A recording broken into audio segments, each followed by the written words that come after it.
Vietnam and opportunities to join the global chip-making value chain. Efforts of Vietnamese companies to produce chips. Hello and welcome to this edition of BizLine brought to you by VTV International. You're with me, Lina Pham. Now, Vietnam has unique opportunities to develop the domestic semiconductor industry and participate in the global semiconductor value chain. This is a statement that has been widely reported by different international press recently. The U.S.-China trade tensions and the scarcity of chip supply due to COVID-19 are the key factors leading to the rearrangement of the semiconductor global value chain. So where is Vietnam in this chain, and what are the opportunities for Vietnam when participating in the global semiconductor industry and chip making, to be more specific? I had a discussion with Mr. Trịnh Thanh Lâm, Senior Account Manager of Synopsys South Asia, on this topic.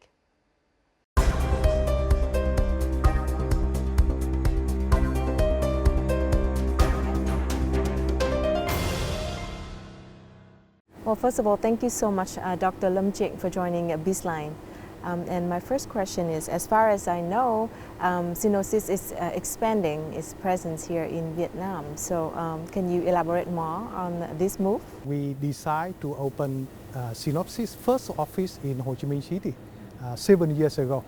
And at that time, we have only 5 employees.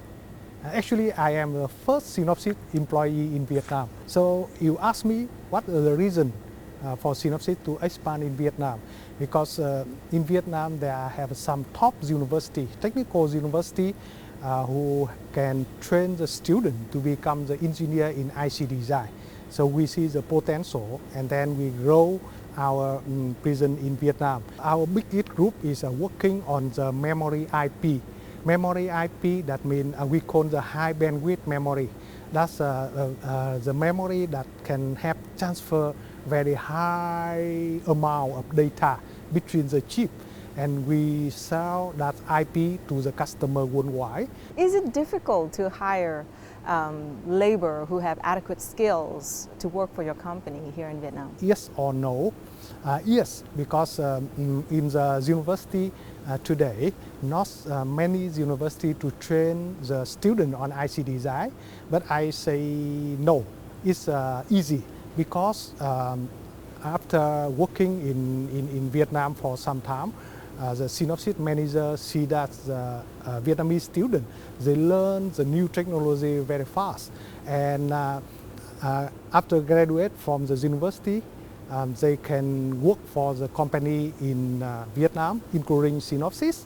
But some guy can also move to Singapore, for example, work for MediaTek and another design company over there. Vietnamese young students, they learn very fast. So it's quite easy for the company to grow in Vietnam if they want to have a good engineer. Right, as long as they have the opportunities, yes. They are fast learners. Yes. And obviously, after 7 years, you are now seeing things growing very fast. Exciting, and I think that that's a right decision, because I can have so many companies, even startup in Vietnam, to catch up with the latest technology from Synopsys in order to build the thing I call the first chip in Vietnam. For example, the 5G DFE chip that's made by Theo group. According to South China Morning Post, Apple's biggest contractor Foxconn Technology Group said it has secured a new site in Vietnam as the Taiwanese giant pushes ahead with efforts to shift more production away from mainland China following major disruptions at its key manufacturing base late last year. Taiwan-listed Foxconn, formerly known as Hon Hai Precision Industry, has signed a lease for around $62.5 million. According to Apple Insider, since December 2022, Apple told suppliers to plan for a manufacturing shift out of China in December to other countries such as Vietnam and India. Samsung opened a research and development center in Hanoi at the end of 2022 and is preparing for mass production of grid chip transistors from July 2023. In addition to the two giants Samsung and Intel, many big semiconductor companies in the world are also setting up factories in Vietnam, such as ASC Semiconductor of Taiwan, China, or Renesas Electronics of Japan. Forbes had an article implying that key players in the chip value chain have been identified. Chips from Taiwan provide 37% of the world's new computing power each year. Two Korean companies produce 44% of the world's memory chips. The Dutch company ASML builds 100% of the world's extreme ultraviolet lithography machines, without which cutting-edge chips are simply impossible to make. Due to the special context of this supply chain, it is very difficult for a country with a nascent semiconductor industry like Vietnam to join.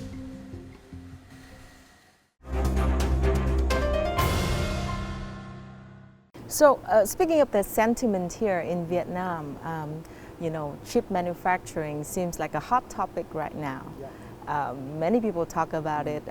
Reuters mentioned that Intel might invest a $1.5 billion project investment here in Vietnam. Yes, and Amcor as well.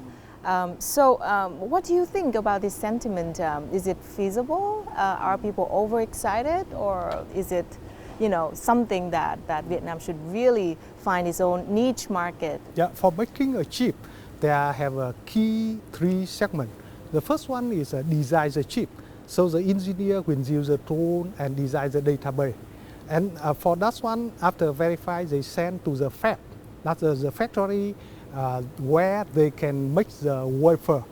And then the wafer including so many die for making the chip. So after they make the wafer, they will send to the packaging and testing, assembling factory. Like the Intel factory in Vietnam and Samsung factory in Vietnam, and also Amcor in the future, to plug it together. And then that chip will send to the guy who makes the equipment, electronic equipment for the market. For the design, we need to have so many high quality engineers. And then I think that Vietnam is a good destination for the company to come to open the design center in Vietnam. Investment into the fab, it costs 20 or 30 million USD for build up the high-end fab.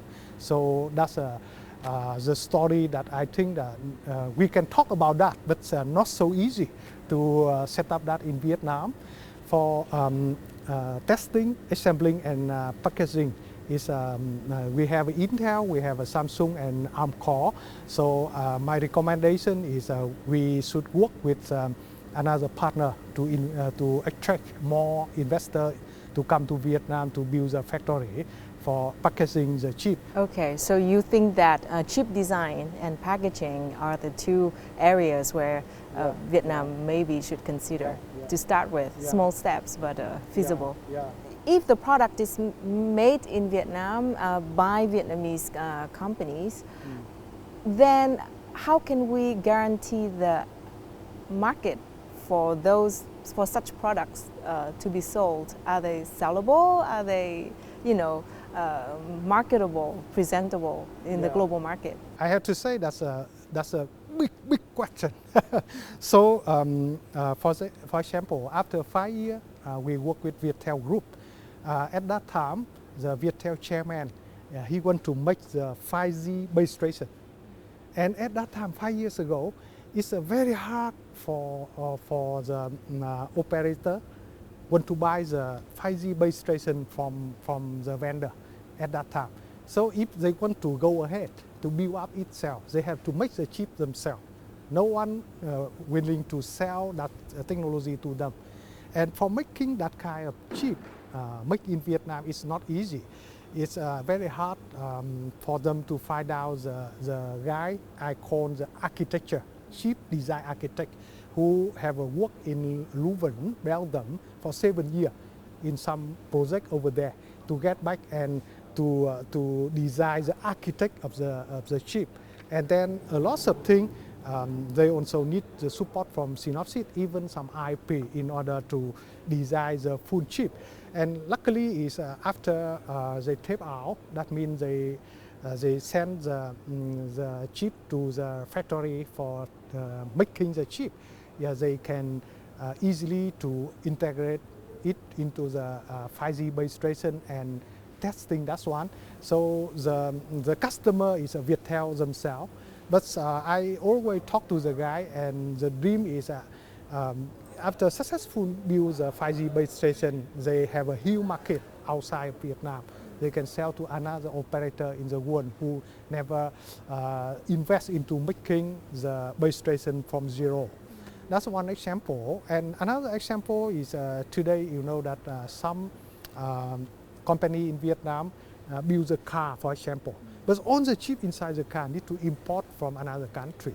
And sooner or later, that's a company need to think about how to build a chip that control manage the car by Vietnamese people. And the architect is by Vietnamese people. In that time, our product will be more competitive to another product in another country. So that's I can say that that's my dream of working with a locally company, Vietnamese company. But we hope that we can see more make in Vietnam product cheap in the future.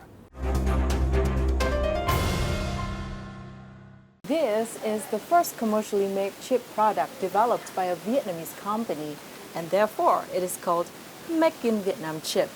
To put it simply, it acts like a heart, pumping blood to every vessels in the body, and it helps transmit electricity to every part of a board. And these chips have outputs and markets. For example, it is distributed to Australia, Taiwan, China, and Japan. Chúng tôi đang gặp một số các khách hàng của Nhật, những cái nhà máy sản xuất camera, những nhà máy in. Những cái chip của họ rất đơn giản thôi nhưng mà không ai cung cấp cả, tại vì là nó là đời cũ rồi. Các công ty lớn họ tập trung làm những cái việc cao, thì tự dưng là bản thân họ cũng bị ảnh hưởng luôn. Thì chúng tôi đưa vào phát là họ dùng luôn. Thì những cái nhu cầu như thế rất là cao. Chưa kể hiện tại ở Việt Nam thì chúng ta cũng có muôn vàn những cái nhu cầu như thế, từ thẻ căn cước, thẻ điện thoại, thẻ ngân hàng, mọi thứ. The inadequate supply of low-end chips is a notable feature of the current chip crisis, and that is also an opportunity for Vietnamese chip makers. To seize this opportunity, the company started preparing 10 years ago. Riêng phần nguồn lực thì Việt Nam lại khá lợi thế với các nước Đông Á trong khu vực như là Indo, Malai, thì khi mà chúng tôi có hàng trăm triệu nhân lực, chúng ta đã làm IT rất giỏi rồi. Đội ngũ kỹ thuật học điện tử viễn thông rất là nhiều. Đợt tới thì chúng tôi cũng sẽ đưa vào đại học FPT và cũng cố gắng tạo cái liên minh giữa các đại học ở Việt Nam để tạo nguồn lực. Thì có nguồn lực, có nhà máy, mọi thứ nó sẽ đến theo. The next 2 years, FPT Semiconductor plans to supply to global market 25 million chips units and launch 7 different chip categories in 2023. In addition to FPT, 3 other large technology companies in Vietnam, Viettel and CMC, have also made specific steps in the chip making efforts. Bây giờ thì chúng tôi đã có những cái sản phẩm thương mại hóa rồi, nhưng mà nó ẩn ở phía sau. Ví dụ như là cái camera mà các bạn đến đây mà nhận diện khuôn mặt này, thì là cái công nghệ nền tảng của nó chính là FPGA. Và toàn bộ những cái gì mà thuộc về công nghệ nhận dạng đã được cứng hóa, đã được đúc vào cái phiến cái PC FPGA. Và nếu mà chúng tôi có sản lượng lớn thì chúng tôi sẽ thuê một cái đơn vị thứ ba, người ta đúc ra cái con chip của mình. Nó cũng giống như là FPT và Viettel đang làm. Viettel, High Technology and Qualcomm have successfully completed the first versions of Viettel's 5G distributed unit and radio unit that applied the ASIC chipset to accelerate the development and commercialization of high-performance Open RAN massive MIMO solutions, which simplify network deployment and lower total cost of ownership. This is a breakthrough helping to eliminate dependence on exclusive chipset of other equipment manufacturers in the world.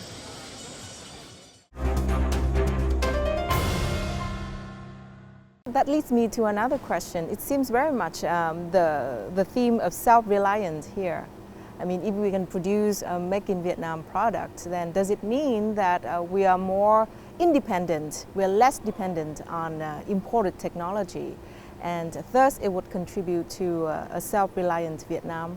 Yes, actually, everyone want to build up something new from beginning. You see today, like the AI story. A lot of countries want to invest into AI themselves in order to compete in that new industry. Because it's not easy for this country to share the new technology with another country. I call the legacy technology, it's easy to buy, but the new technology is not easy to buy. So Vietnam today is totally different to Vietnam in the 5 or 10 years ago. We have so many big companies, and the company now not only operate in Vietnam, but also invest and operate in another country. So we may think about how to catch up with the new technology and build up the high-end product with new field like the AI, for example. And of course, that's the dream. But that's only the way to go if we want to compete in terms of technology. I'm curious about technology transfer, because it seems like before we know how to make it our own, we need to learn. So, I mean, in press you can see that we talk a lot about trying to elevate the skills of Vietnamese workers by technology transfer. But technology transfer is not easy, as you said, right? So technology transfer is have a two sides. That's a simple technology, just like the testing and assembling. Yeah, it's easy to transfer, because they transfer, they build up the factory, and then they hire a lot of workers to work, and that's good. That's for short term, I think that's good. That kind of factory with 1.6 billion investment, that's good for Vietnam. Maybe some thousand of workers can work over there, and they can feed their family. That's good. But for the high-end technology, 5G, AI, and even automotive, all the new technology is not easy for someone to transfer it to Vietnam. So we need to consider and do that kind of thing ourselves. So make in Vietnam, not made in Vietnam. Yes. Yes, that's the key. Yes. Not just Vietnam is interested in luring more investment. Other countries in the region also are aware of these opportunities. So what is the comparative advantage of Vietnam in this? I'm working in the South Asia group for Synopsys, and I cover not only Vietnam but also Pakistan and Bangladesh. Pakistan and Bangladesh today, the government also look at how to promote the semiconductor, and Vietnam is one of the destinations. The good thing about Vietnam is the student is learn very fast, and then they work very hard. I see more companies come to Vietnam to open the design center. I didn't see, after 7 years, I didn't see any company to close the design office in Vietnam. So that's a good thing for Vietnam. Right, that's a good signal, and that's the fact that has been proved. Yes. So you talked a lot about the human element here. Do you think that is it easy to hire, employees with adequate skills now in Vietnam? So I tell you a story. For example, my biggest customer in Vietnam named Zenesas. Zenesas is the IC design company in Japan. Every year, Zenesas gets 2,000 CV from the student who graduate from the university in South Vietnam, and they interview and they hire 200 students, and they have to spend 6 months to retrain the student, not only on the technology, but also on Japanese culture. The company themselves always have to have a program to train the student to become the skilled engineer. Some students, they also relocate to Singapore or Malaysia to work for the company over there, and they learn the culture on how to work for MNC. During year 4 in the university, the student can be trained on the Synopsys tool. So after graduate, very easy for them to catch up with the project. So those are like real-time Yes. preparation Yes. for real-time demand. Yeah, not only theory, but also practice. For all portions of the semiconductor supply chain, tax incentives are always a good start. For example, providing investment tax credits for the purchase of semiconductor capital equipment or investments in new factories. Tax credits for chip design activity is also a good tool that can help encourage investment. Also, tax credits for research and development. Also, another tool can be government grants or subsidies. Có những cái hợp tác chiến lược với quốc gia và sau đấy thì là quốc gia với hãng. Chúng ta có thể ký những cái hợp tác chiến lược với Intel, với TSMC để làm sao họ đưa những cái nó không còn là cái khâu đơn giản là lắp ráp chẳng hạn. Thế thì nó sẽ tăng cường thêm những cái hoạt động, ví dụ đầu tư vào lĩnh vực về giáo dục đào tạo. Người ta có thể chuyển giao cho chúng ta cái việc đào tạo nguồn nhân lực. Người ta có thể chuyển giao cho chúng ta những cái hệ thống phòng thí nghiệm để mà chúng ta có thể kiểm thử. Và sau đấy thì hoàn toàn là chúng ta có thể mời FDI trong lĩnh vực này. Tại vì Việt Nam bây giờ thì cũng có may mắn là chúng ta đang trở thành một cái hub về sản xuất của thế giới. Thế thì bài học kinh nghiệm từ Trung Quốc, từ Đài Loan, họ bắt đầu xuất phát thì cũng là làm về lắp ráp. Thế rồi là họ nâng cái tầm lắp ráp của họ lên thành sản xuất và cuối cùng thì họ tham gia vào sâu cái lĩnh vực về nghiên cứu chế tạo. Trong cái ngành này thì không giống ngành phần mềm là chúng ta chỉ cần có máy tính, chúng ta ngồi code là chúng ta có thể ra sản phẩm được. Thì cần những cái phòng lab, cần những cái công cụ hỗ trợ khá là đắt tiền. Thì cái này một công ty mà quy mô nhỏ thì có thể không đầu tư được. Thì có thể rất cần nhà nước đứng ra là lập những cái quỹ hoặc là những cái trung tâm để hỗ trợ các doanh nghiệp như thế. How can the Vietnamese government facilitate or incentivize investors? Actually, I don't think that the government need to spend money for that one. Today, there have two things that the government is quite supportive to the community.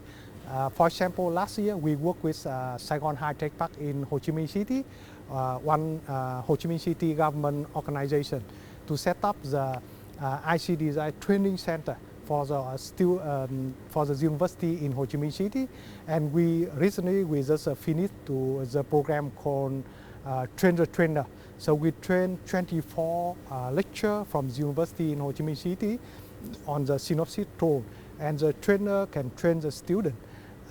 And I think that one is government just need to have a right direction to encourage the student to study in the IC design, and also hope that they can find job, and then the community of the IC design engineer will become grow, increase, then more company will come to Vietnam to invest.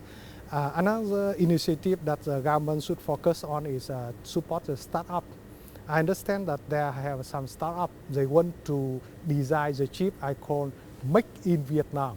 So they design the chip from beginning and then try to bring to another factory out overseas to make the chip and can do the commercialize the chip and can do the product or even sell the chip to another company outside of Vietnam. That's the two things the government maybe encourage the community to work on. How to grow the supply network locally to become a supplier for the MNC. Not only is challenge in Vietnam but in another country too. So for example, one fab in Taiwan or in another country, they need from 200 to 300 subcontractor or supplier for different area. After TSMC in Taiwan makes the wafer, that supplier that contractor just clean the wafer. Just clean the wafer. How many wafer you produce? I clean it. And 1 year, the revenue is 200 million USD. Just clean that one. I see many small companies in Vietnam to become the supplier for the factory of MNC in Vietnam, and I see the trend that the Vietnamese company learn themselves, and we learn from the way that the MNC working. So I think that's a good chance in Vietnam today. Maybe that's the way to go. Yes, Vietnam, we quite open. For all the companies from the world, we try to avoid that we favor to some country. So that's why the company from US, from Taiwan, from Korea, India, Singapore love to open the design center, the factory in Vietnam. Because I think that the Vietnamese worker, I can say that they learn very fast to adapt with the multinational company culture. Mm-hmm. Yeah, so you're very optimistic about the high-tech development here in Vietnam. Yeah. Well, thank you so much for this interview, and I hope to hear more of development of Synopsys business here in Vietnam. And together, the chip industry would grow and, benefit the country. Chip production will fuel Vietnam's aspiration to become a key manufacturing hub in the region. And if implemented successfully, it will not only generate foreign reserves from exports, but also is an opportunity to the country to self-develop advanced technologies, boosting the internal strength of the domestic economy. To achieve this, Vietnam has to solve a number of obstacles, such as establishing a domestic supply chain, improving high-tech workforce training, creating a favorable business environment, funding research and development, and collaborating with international partners. That has also wrapped up this edition of BizLine this week. To rewatch our program, you can tune in youtube.com/VTV4go or download VTVgo from App Store or Google Play. Thanks for watching and see you next time.